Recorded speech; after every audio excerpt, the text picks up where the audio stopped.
There was a 16-year-old boy named Reuben in Atlanta.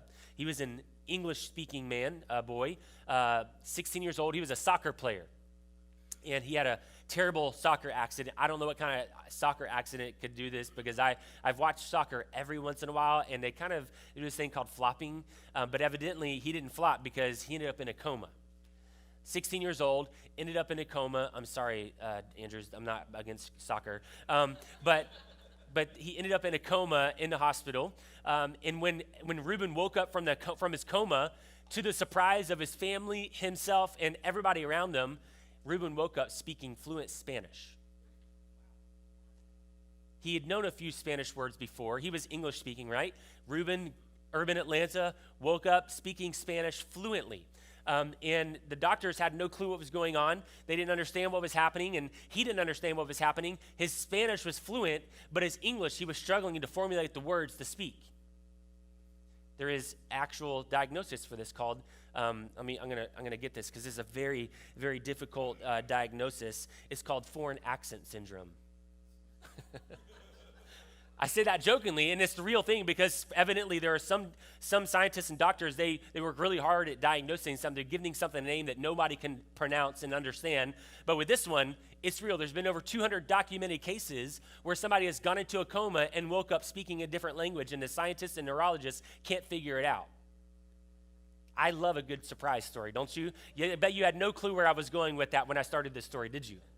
Kind of left turn, like jerk the wheel, throw you off the bus kind of story.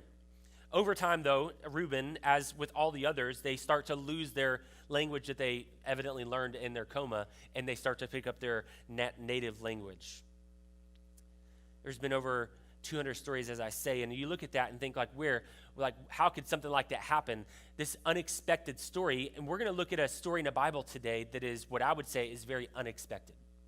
An unexpected story, and I don't know if you are familiar with the Bible or not, but there are many stories in the Bible that you read and you think, okay, this is going to be like this pure, simple story, but we understand that there are some very challenging, very difficult stories. There's some difficult concepts in the Bible that we have to break down and understand, and many times things come out of nowhere. They're unexpected. And so as we make this transition today from the Old Testament to the New Testament, we're going to dive into this very unexpected story. If you're new with us, we're in a year-long series called God's Big Story.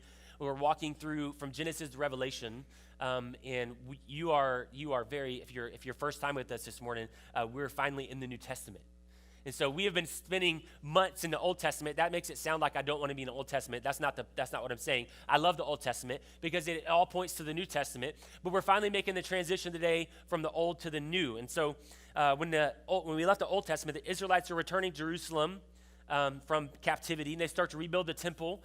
But there's about a 400-year gap in between the Old Testament and the New Testament. It's called the Inter-Testamental Period. And there's this longing and this desire in the people of God to return to their former glory, so to speak. Like we want to be the people of God. We want to be strong. We want to be radiant. We want to be a city on a hill. We want to do all the things that God has called us to do. We want to be set apart. But we know and we understand the story that it's very different from that when we look at the Israelites. When we pick up in the New Testament, the Israelites are now under Roman rule in their own city of Jerusalem. If you've seen the story, the series, the Chosen series, you kind of get a really clear picture of what it would have been like for a first century Jew living under rule and reign of the Romans.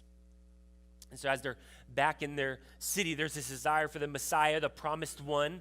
And so today we're going to jump into one of the most skipped over passages in the entire Bible. And I would venture to say it's probably the most skipped over passage in the entire Bible. Matthew chapter 1, if you have your Bibles, turn there. Matthew chapter 1. We're going to look at the genealogy of Jesus this morning. And we're going to take a 2,000-year-old ancestry.com quiz this morning. And dive a little bit deeper into the life of Jesus and the genealogy of Jesus. If you're a little bit older, you may have heard this in the King James Version, or if you grew up in church as a child, you would hear it in the King James Version, and you hear, the reason it was skipped over is because you'd hear beget, beget, beget, beget, and you're like, I have no clue what is going on. And it would be kind of be like, as a young person, you're like, I have no clue what beget means, so I don't really know what's happening here. It's just a bunch of names. But Basically what it means is that this person has brought this child into this world. And so Matthew chapter 1, verses 1 through 17 is where we're going to be this morning. So we're going to start off with a chunk of scripture here, so bear with me. The book of the genealogy of Jesus Christ, the son of David, the son of Abraham. Abraham was the father of Isaac, and Isaac the father of Jacob, and Jacob the father of Judah and his brothers. And Judah the father of Perez, and Zerah by Tamar, and Perez the father of Hezron, and Hezron the father of Ram. And Ram the father of Amminadab, and Amminadab the father of Nahshon. And Nahshon the father of Salmon, and Salmon the father of Boaz by Rahab. And Boaz the father of Obed by Ruth, and Obed the father of Jesse. Are y'all still with me? Verse 6. And Jesse the father of David the king, and David was the father of Solomon by the wife of Uriah. And Solomon the father of Rehoboam, Rehoboam the father of Abijah, and Abijah the father of Asaph, and Asaph the father of Jehoshaphat. You see why people give up on it? And Jehoshaphat the father of Joram, and Joram the father of Uzziah, and Uzziah the father of Jotham, and Jotham the father of Ahaz, and Ahaz the father of Hezekiah. Verse 10, and Hezekiah the father of Manasseh, Manasseh the father of Amos, and Amos the father of Josiah. Verse 11, and Josiah the father of Jeconiah, and his brothers in the time of the deportation to Babylon. And after the deportation to Babylon, Jeconiah was the father of Shealtiel, and Shealtiel the father of Zerubbabel. And Zerubbabel the father of Abihud, and Abihud the father of Eliakim, and Eliakim the father of Azor. I'm laughing because I'm wondering what small group is going to be like this Wednesday night when we all have to read this passage out loud. If you're not familiar with our small groups, we gathered together, we opened up the passage of scripture, and we read it out loud. So y'all are going to have to listen to Dwell or the audio Bible to make sure that we get these names right on Wednesday night. And Abihud the father of Eliakim, and Eliakim the father of Azor, and Azor the father of Zadok, and Zadok the father of Achim, and Achim the father of Elihud, Elihud the father of Eleazar, and Eleazar the father of Mathan, and Mathan the father of Jacob, and Jacob the father of Joseph, and the husband of Mary, of whom Jesus was born, who is called Christ. Verse 17, as we close out this passage. So all the generations from Abraham to David were 14 generations, and from David the deportation to Babylon was 14 generations, and from the deportation of Babylon to the Christ, 14 generations. That's a lot of scriptures and a lot of names. If you were to start off telling a story, and it was your story to tell, how many of you would start off with a list of that many names? You ever met somebody that's not really good at telling stories, and they have to like set up the story for a good 5 minutes, and by the time they set up, you're like, I don't want to hear the story. I think if you could give me like cliff notes, that'd be great. It's just me? All right.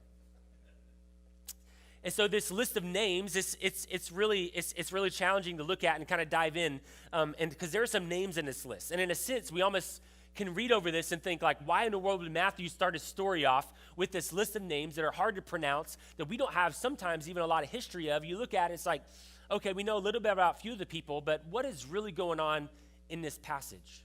Why would you start a story off like this? But what I want us to do today is I want us to pull out a few things that I believe have really huge implications for us. The main idea, if you're taking notes, is this: in Matthew's genealogy, we see that Jesus is the fulfillment of all that the people of God longed for. We see that Jesus is the fulfillment of all that the people of God longed for. Let's look at verse 1 again. The book of the genealogy of Jesus Christ, the son of David, the son of Abraham. Did you ever have a nickname growing up? Did you have a nickname growing up? The funny thing about nicknames is that you usually don't get to pick them, do you? They get placed on you. And you have to live with that nickname for most of your life, right? Until you become an adult, and then people start treating each other like mature adults, right? You know that feeling? And some of y'all are like, nope, I'm still calling people by their nickname. I call Steve Steve-O every time I see him. I can't, it's like seared in my brain. I can't call him Steve, it's Steve-O. And so for me, my nickname became D-Rock. I have no clue why. Like, it doesn't really bother me other than the fact I feel like if my nickname was D-Rock growing up, I had to be a little bit taller and a lot stronger. like D-Rock, he sounds mean. Never mind. Like, they could have given me something that fit my body type a little bit better, right? Like, but D-Rock, like, they're just setting people up for disappointment. The author, Matthew, calls Jesus by two names that are really significant in this first verse, and they're important because Matthew is primarily writing to a Jewish audience. And Matthew's purpose in writing this book is he's trying to show and trying to connect all the dots for these Jewish people that are trying to learn about this Messiah, and they're gathering around an early church, and they're starting to figure out what is going on, what just happened in Jerusalem, and what just happened in the city. Like there's a lot of chaos happening, and Matthew starts off this letter with these two nicknames. The first one he calls him is the Son of David. This is a phrase that we hear throughout the Gospels, and so it's not unique to Matthew's writing, but the title basically says that Jesus is the rightful heir to the throne of Israel. That if Jesus is the Son of David, then Jesus is the rightful heir to the throne of Israel. Because if you remember back to the covenant that God made with David, you understand that God told David that listen, you're going to be the king. These are going to be my people. I'm going to be their God. And if you'll do this and you'll honor me, then from this point on, the lineage of your family is going to reign and rule on the throne forever. But what is the story of the Bible that we've been seeing so far over and over and over? Is that even in this covenant, is that king after king, David himself, his son Solomon, and on and on and on, we see this rise and this fall. We see, okay, we're going to turn back to God, and then we're going to fall back into sin. We're going to turn back to God, and we're going to fall back to sin. And we understand and we know now after going through the series is that without God's intervention, humanity is destined for failure. Humanity is destined for sin. We know the darkness of our own hearts, and we know the darkness of our own sin in our own lives. We look at this story and we think, wow, there's some really dark things happening going on. So generation after generation, failure after failure, until they go into captivity. But to really grasp what Matthew is saying by calling him the Son of David, that this is the Messiah, he is the rightful heir to the throne, we have to go all the way back to the prophet Jeremiah, chapter 23. It'll be on the screens. Jeremiah, who was writing in the time of captivity, Jeremiah says this in chapter 23, verse 5. Behold, the days are coming, declares the Lord, when I will raise up for David a righteous branch, and he shall reign as king and deal wisely, and he shall execute justice and righteousness in the land. Days are coming, declares the Lord, when I will raise up for David a righteous branch. By calling Jesus the Son of David, he was saying that this is the one that is coming to take the kingdom. And so you imagine all the longing, all the hope, and all the desire for the people of God to return and to return to their former glory and to have somebody reign and rule over them and to bring them out of Roman rule. There's this hope and this desire, and Matthew's saying, this is the one that you've been looking for. This is him. This is the rule. This is the ruler. This is the person that's going to reign. And even the prophet Isaiah spoke of a shoot that was going to come from the stump of Jesse, David's father, that would sprout up. All of it talking about Jesus. What is so cool to me is that all throughout the Gospels, we start to see people to refer to Jesus as the Son of David. And almost always in the Gospels, when somebody refers to Jesus as Son of David, they do it when they're asking him for something. Think about that for a moment. Don't we find ourselves in that same place? Not that we only go to God when we're asking for something, but aren't we always in need of something? We're in need of grace, we're in need of love, we're in need of mercy, we're in need of renewal, we're in need of a lot of things. We are very needy people. Although we like to think that we're self-sufficient, we are very needy people, aren't we? Son of David, have mercy on me is what you'll hear them saying. Will you heal me? Will you forgive me? Will you deliver me, Son of David? This is Matthew's way of saying that this was the Messiah. The second name that he calls him was the son of Abraham. Now, obviously, when you look at these titles, you say a son of David and a son of Abraham. That's obviously not a paternal son. It's not possible. This is thousands of years prior to the time of Jesus. But if you remember, Abraham was the very first person that God made a covenant with. And he comes to Abraham and he says, if you will follow me and you'll obey my commands, you'll be, I'm going to make you a father of many nations. You remember if you grew up in kids' church, you sing a song all the time, over and over and over, because evidently our kids' directors were never prepared, so you just sing that song all the time. Father Abraham, stuck in your head for the rest of the afternoon. You're welcome. Scholar Leon Morris says this, that in combining David and Abraham, Matthew is drawing attention to the two strands in Jesus' Hebrew ancestry and implying that he fulfilled all that would be expected in a Messiah with such connections. What Matthew is trying to scream and lay out plainly for the people, even though it's not as plain for us, is that this is the one that is coming. He has come. He's here. To tie it all together, Matthew starts his verse with this line in verse 1. He says, the book of the genealogy of Jesus Christ. What it really translates as is that this is the story of Jesus. This is the story of Jesus. Now you think about that, like when you say this is the book of the genealogy of Jesus, we kind of get lost in that. What Matthew is telling the Jewish readers and what they would have understood is that he's saying this entire book, not chapter 1, not just the first 17 verses, but this entire book is a book about Jesus. So here's what I want you to get. There's three things that I want us to understand today. Number one is this, is that Jesus was the plan from the beginning. Jesus was the plan from the beginning. Now, this is very key for us to understand from a theological standpoint, because there are many people that would kind of look at it and say, wow, God really messed it up on the first try. And that the New Testament is really about Jesus kind of coming and making everything right again. And it's kind of the rebirth and a restart. But I would argue, and I would say that Jesus was not just some secondhand, like, okay, that one didn't work, and so we're going to go over here to the second try. Because if that's true, then we can't trust God's reliability, can we? And so he's saying, no, this is the plan from the beginning. What God was showing us is that without him, without the Messiah, all the Old Testament shows us this, is that we can't make it without him, that we can't do it alone. Let's look at verse 2.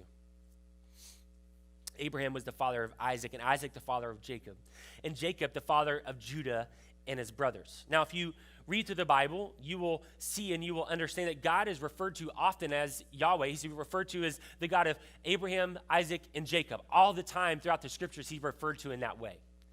For the Jewish people, they would hear that and they would say, yes, because why? These are the forefathers of their faith. These are the heroes of their faith, so to speak. I mean, we kind of have a sense of that. You might have a grandparent in your life or a great-grandparent they were strong in their faith, and you kind of hold on to that thought, right? It's like that praying grandma that always had you in mind, and like you're thankful for that, right? They're a hero to you, but for these people, these are the beginnings of their faith. These are the beginnings of the people of God. And so the father of Abraham, Isaac, and Jacob.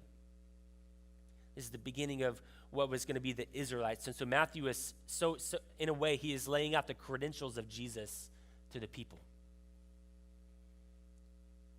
Now, I don't know if you have this in your family, but I think Ancestry.com has probably revealed a lot of lies and a lot of family history that we had.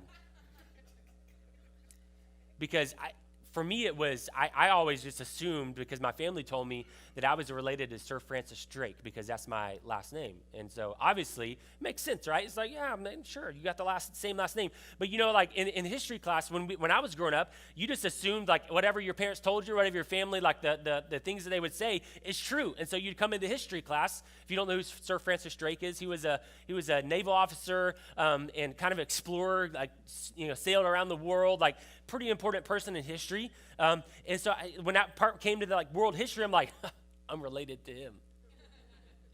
Like, do you have that person in your family history? Like, yeah, I'm connected to that person. I'm connected to that. Yeah, for sure I'm connected to them. It was based off of your family, right? It's kind of your credentials in your history class. What was important to the Jewish person is the lineage that a person would come from. They kept very good records. I don't know if you know that or not. If you look at historical records versus biblical records, the people in Bible times, they took very good records of their family history. And that was on purpose because they wanted to show, this is where I came from. These are my credentials, so to speak. Now, you don't walk around with like a scroll that said, like, here's all my family.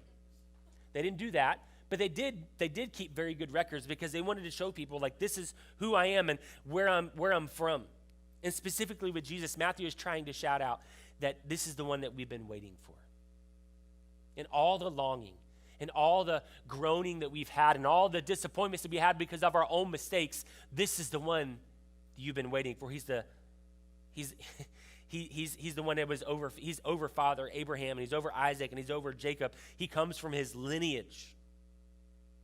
He's trying to put it right in front of our eyes, so to speak.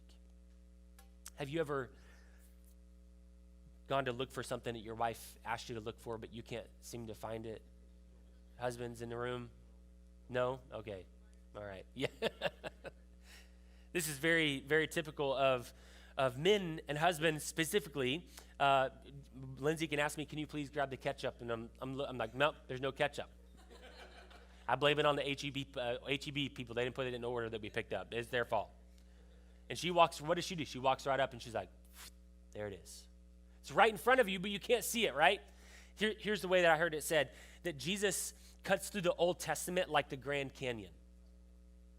Jesus cuts through the Old Testament like the Grand Canyon, and missing Jesus in the Old Testament is like walking up to the Grand Canyon and not seeing it right in front of you.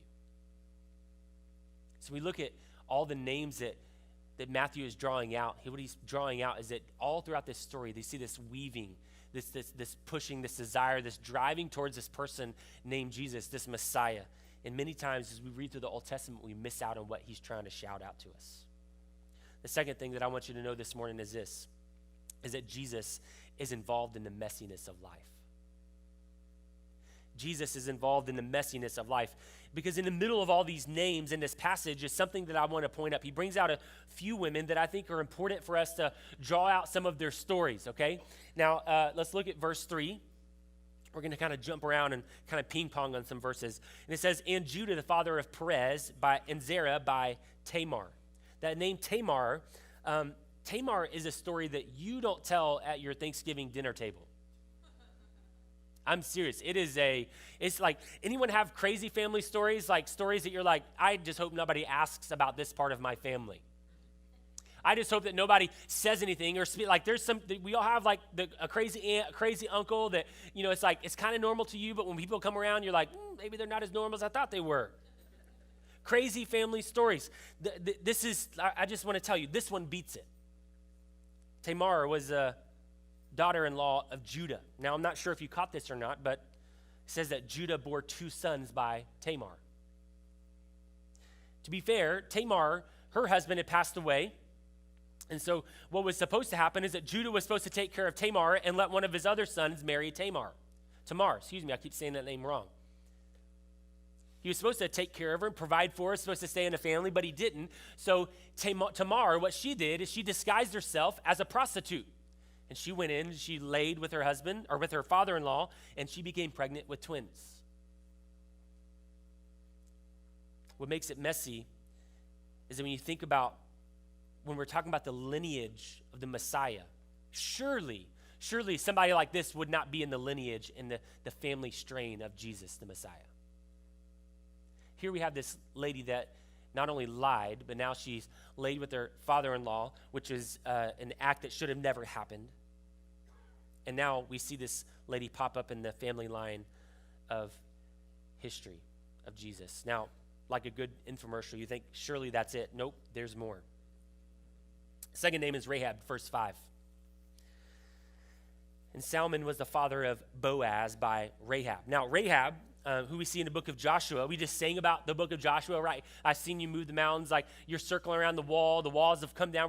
He's talking about the city of Jericho. And the reality is that when Joshua is leading the people of Israelites into the promised land, they come to Jericho, they send spies into the city. And what does Rahab do? If you know the story, she hides the spies so the people cannot overtake them, cannot take advantage of them. They come in looking for them, she hides them, and then they flee.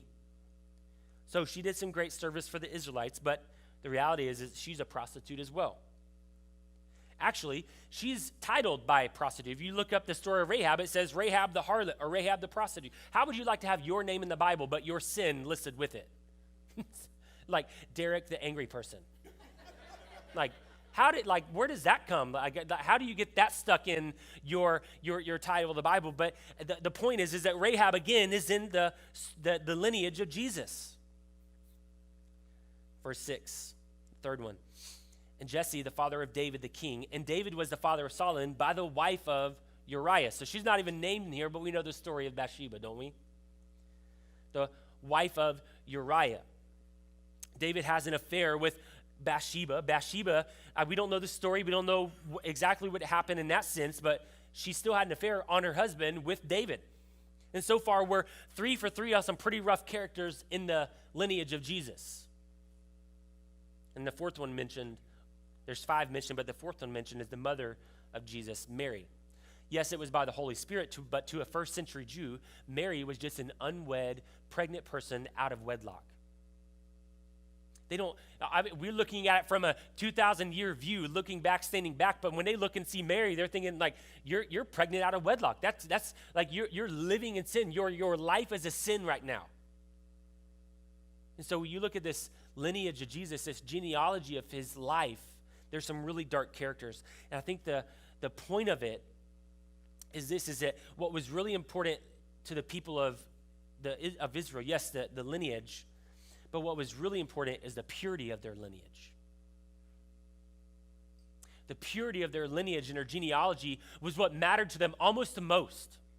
And so it wasn't abnormal to have women, 4 or 5 women listed in your genealogy, but the reality is almost no one in their genealogy would put something like this, that Rahab and Tamar and Bathsheba in your lineage. If anything, it would be kind of like our stories, right? In our families, that we would kind of, we like the crazy ones in our family, kind of fringe ones, like we don't really even tell people they're a part of the family until they show up for Thanksgiving. Like, I remember as a kid, I'd have uncles show up. I'm like, I've never like met you. Where'd you come? Like, have y'all been hiding something from me? When we look at Jesus' pedigree, it's tied to the patriarchs of the Israelites. Yes, Abraham, Isaac, Jacob, all these great heroes of the faith, but it's also messy. It's not clean, it's not pure, it's unexpected. And here's the reality for all of us, is that when we look at our lives, aren't there moments where it feels the same way in our own lives? It feels messy. It feels a little bit jacked up at times. It feels like our families sometimes have made these mistakes, and we kind of look at our family history, we look at our lives and all the things that have happened in our lives. It's the same way, it's messy.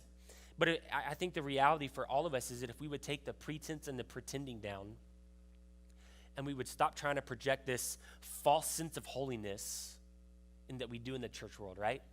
Like, I'm always holy. I never make mistakes. We project that and we push that off, and we're like, look who I am. Look how holy I am, because I've got to post this on Instagram, my Bible study, because I didn't study the Bible if it's not on Instagram.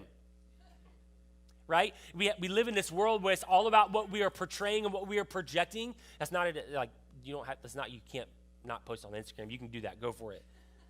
But the point I'm trying to make is that we project this holiness, we project this righteousness, but if we would take that pretense down, I think we could all admit there are some very dark places in our own lives and in the family, in the history of our families.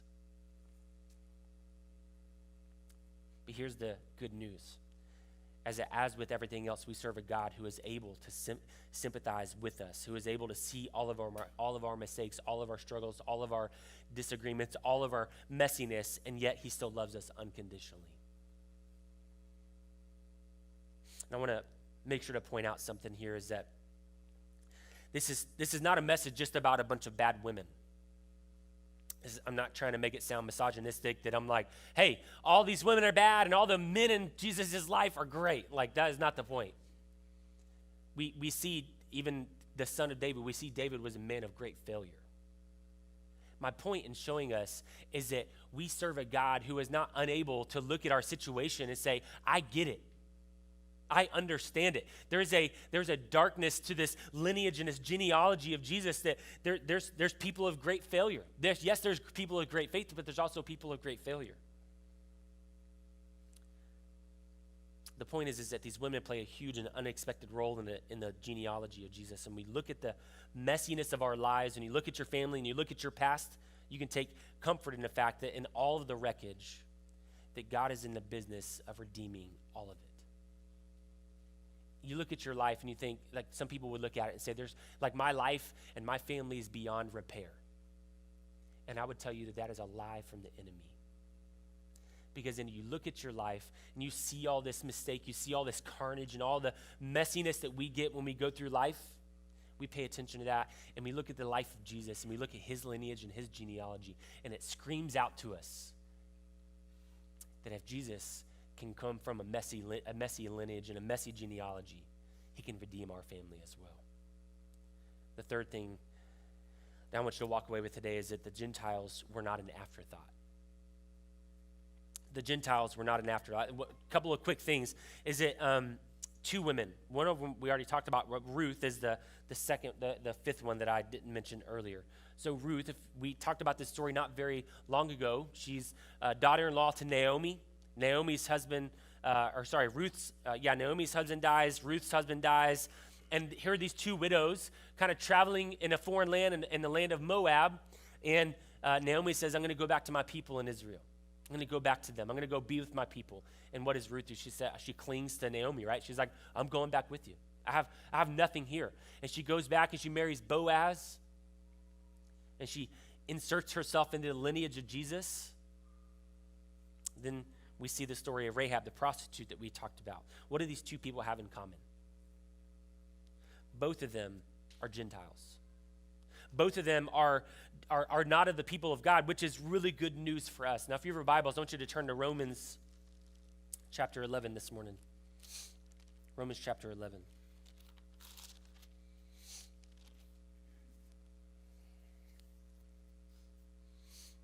Josh, you can start getting ready. Verse 17. But if some of the branches who were broken off and you, although a wild olive shoot, were grafted in among the others and now share in the nourishing root of the olive tree. Verse 18, do not be arrogant towards the branches. You are an olive shoot that has been grafted in. There's a beautiful sign that shows a menorah, the Star of David, and a fish kind of all joined together. If you go to Israel, they have shirts and hats because it's commercialized, and you know tourists love to buy stuff, right? You can probably buy a fanny pack with this like grafted in star if you want. But it's this beautiful picture that we as the Gentiles, if you don't know, like this is really good news for us. Because more than likely, almost all of us in this room are Gentiles. We are people that were not included in the family of God. We are the people that God would have told the Israelites, stay away from them. Don't intermarry with them. Don't mingle with them because we are not of the people of God.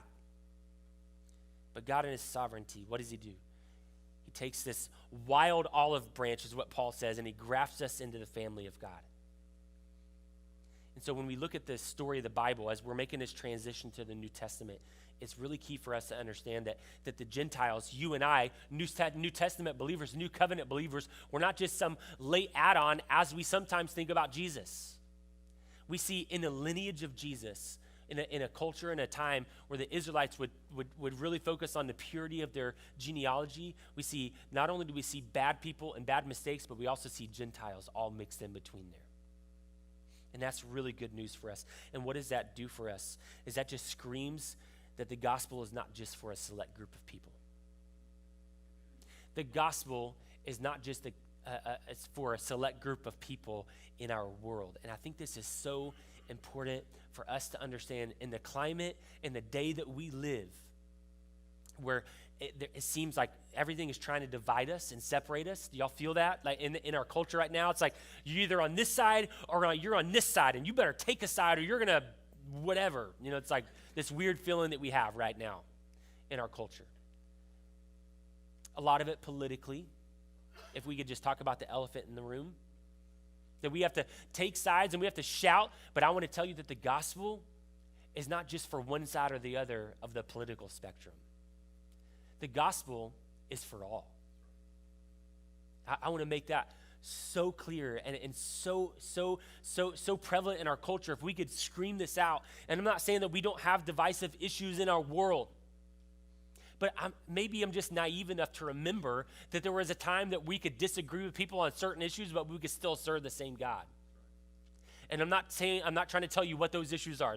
Please don't read too much into this. Like y'all, some of you are leave here like, let's make a Facebook post about Pastor Derek. He's a liberal. It's not what I'm saying. I probably shouldn't say that from the stage. Too late. But the truth of the matter, now that I've already gone there, I'm going to go there again, is if we are following Jesus, we're probably, more than likely, we should offend people on the right and on the left.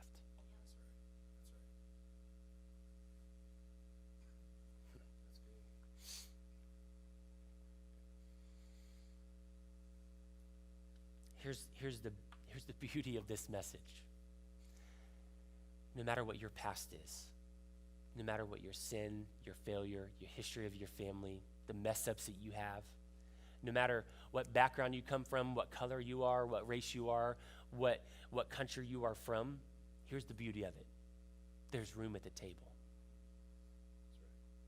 There's room at the table. That the gospel is for all people. And if the gospel is for all people, should we not be bringing the gospel to all people?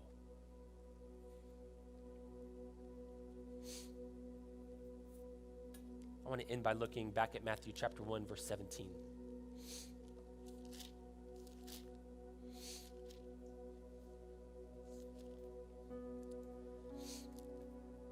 Matthew closes this passage out with this. It says, and so the generations from Abraham to David were 14 generations, and from David to deportation to Babylon, 14 generations, and from the deportation to Babylon into Christ was 14 generations. I want to show you a picture this morning. It'll be there on the screen. It's a weird-looking star. This star has 14 points on it, okay? This star is in the Church of the Nativity in Bethlehem today. Since 2nd century, right around the 2nd century, they have believed that this is the very spot that Mary laid Jesus down after he was born. Laid him here. And if you go to Israel and you walk around, you take a tour, you'll see that a lot of the things that you would think like are going to be this beautiful, sweet moment, you kind of like, oh, I'm going to soak this in. Sometimes you look at it and there's this gaudy, like silver-plated, gold-plated, like stuff just kind of, and it just kind of is like, this is different. I didn't expect that. So it's kind of what this feels like when you walk down. This is in Bethlehem. There's a nativity, a church of the nativity. The churches are built on top of this place where they say is the birthplace of Jesus. You go through this old, I think it's a 5th century church. You see some of the little mosaic tiles that were hand cut, just pieces of floor they have out, and you kind of go to this back room of the church, and you go down this very steep, very steep staircase into this cave. Is really what it is.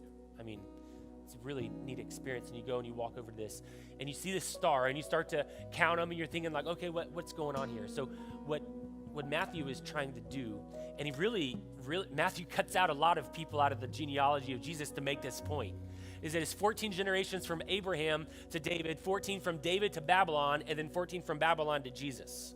So he kind of has like these 3 sections of generations for the lineage and genealogy of Jesus.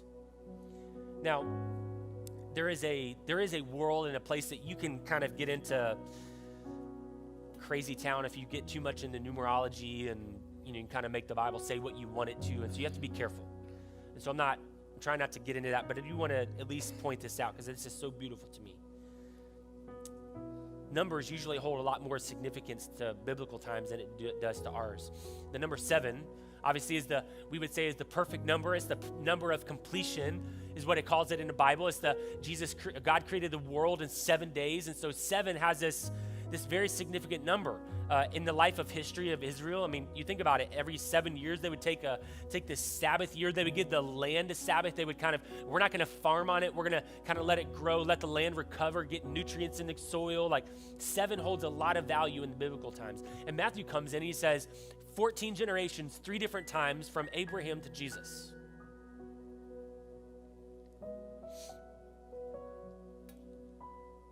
Seven, as obviously 14 is the double of 7, and so it seems to hold a level of importance. Now here's the connection that I want to make. The Passover, think about the Israelites being brought out of Egypt.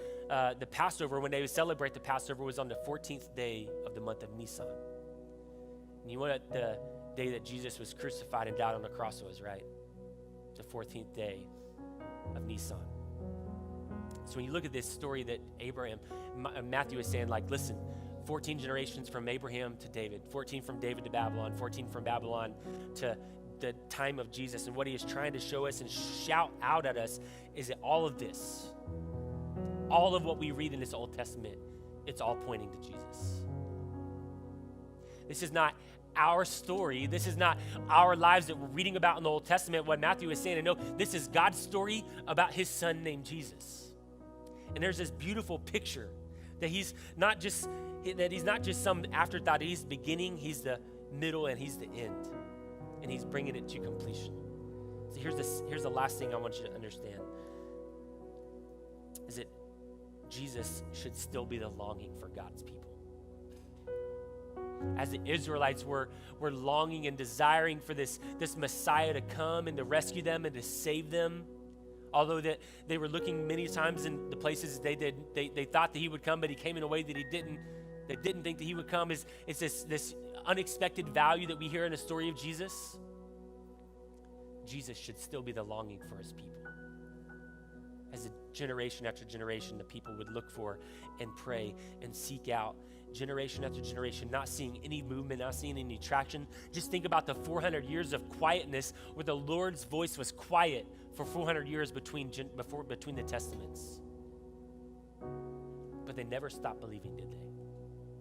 We pick up in this story of Jesus in the Gospels, and it's like, it's only gotten greater. The expectation, the desire to know the Messiah has gotten greater. But what do we do in our lives because we get impatient, right? We think, well, if God hasn't showed up in this situation and at this time and in this place, we give up after a couple of days of praying, don't we? Think about it. For 400 years, they've been praying and seeking, like, Lord, would you just say a word for us? Would you give us some kind of sign, something that would tell us that you're still with us? But they still kept believing. For generation after generation, fathers just tell their sons, the Messiah is coming. The Messiah is coming. This longing, this desire to want to be with the Messiah. And I'm afraid that we've lost this in the New Testament church. We don't have that desire to be with Jesus as much as we should. That all the other things kind of take precedence over our lives, and we pursue our careers, and we pursue all the things that we get caught up in, and none of those things are bad, but they end up taking precedence over Jesus, don't they? So here's a couple of questions for you. Are we still looking for and longing for Jesus? Are we still looking for him?